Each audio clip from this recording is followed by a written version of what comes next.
Hello viewers, उम्मीद करता हूँ कि आप खैरियत से होंगे। ओके, इस बात में कोई शक नहीं कि क्रिया योगा के बहुत से रूहानी और ज़हनी फ़ायदे हैं। लेकिन इस वीडियो में मैं आपको ये बताना चाहता हूँ कि मैंने फ़िलहाल क्रिया योगा की प्रैक्टिस छोड़ दी है, क्योंकि फ़िलहाल मेरी ज़िंदगी का मकसद स्पिरिचुअल अवेकनिंग यानी रूहानी बिदारी है। सबसे पहले मुझे इस दुनियावी ख्वाब से जागना है, और पहले मुझे लगता था कि क्रिया योगा मुझे स्पिरिचुअल अवेकनिंग यानी रूहानी बिदारी में मदद करेगा, क्योंकि क्रिया योगा से आप हायर स्टेट्स ऑफ कॉन्शियसनेस यानी अपने होश या हवास की बहुत ही आला दर्जात को एक्सेस कर सकते हैं, जो कि बहुत ही डीप रूहानी तजर्बात कहलाते हैं। और मुझे लगता था कि हायर स्टेट्स ऑफ कॉन्शियसनेस का एक्सपीरियंस यानी रूहानी तजर्बात आपको रूहानी तौर पर बेदार कर देते हैं। लेकिन अभी रिसेंटली ही मुझे ये रियलाइज़ हुआ है कि हायर स्टेट्स ऑफ कॉन्शियसनेस यानी रूहानी तजर्बात और रूहानी बेदारी में बहुत फ़र्क है। रूहानी तजर्बात और रूहानी बेदारी दो अलग अलग रास्ते हैं।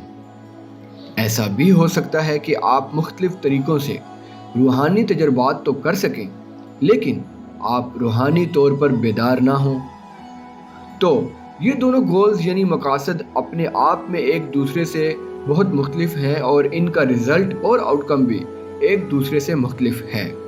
एक रास्ता आपको मुख्तलिफ रूहानी तजर्बात से गुजारेगा और एक रास्ता आपको रूहानी बेदारी की तरफ लेकर जाएगा। तो फिर मैंने खुद से एक सवाल पूछा कि फ़िलहाल मेरा मकसद क्या है, मुझे क्या चाहिए, मुझे अपना पूरा ध्यान किस तरफ लगाना चाहिए, रूहानी तजर्बात या रूहानी बिदारी।